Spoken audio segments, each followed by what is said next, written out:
গভীর গর্জনে আকাশ কাঁপিয়ে যখন বিশাল এক ছায়া রানওয়ে ছোঁয়, তখন বোঝা যায় এটা কোনো সাধারণ বিমান নয়।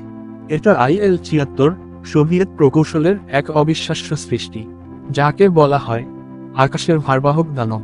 1970 এর দশকে নির্মিত হলেও আজও বিশ্বের বহু দেশের সামরিক বাহিনীর ভরসার নাম এই IL-76 military transport aircraft.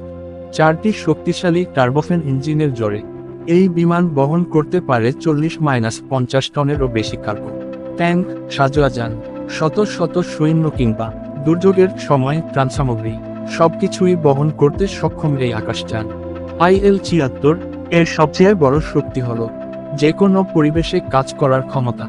বরফাচ্ছন্ন runway, মরুভূমির ধুলো অথবা যুদ্ধবিধ্বস্ত ছোট এয়ার স্ট্রিপ, সব জায়গাতেই এটি নিরাপদে অবতরণ করতে পারে।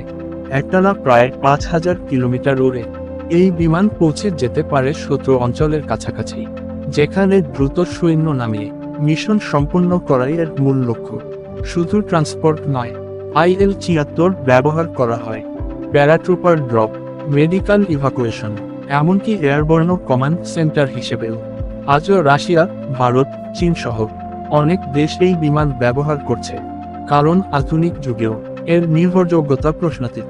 IL-76 প্রমাণ করে শক্তি মানে শুধু অস্ত্র নয়, শক্তি মানে সঠিক সময়ে সঠিক জায়গায় সবকিছু পৌঁছে দেওয়ার সক্ষমতা। এই কারণেই IL-76 শুধু একটি বিমান নয়, এটা একটি আকাশ চলমান সামরিক ঘাঁটি।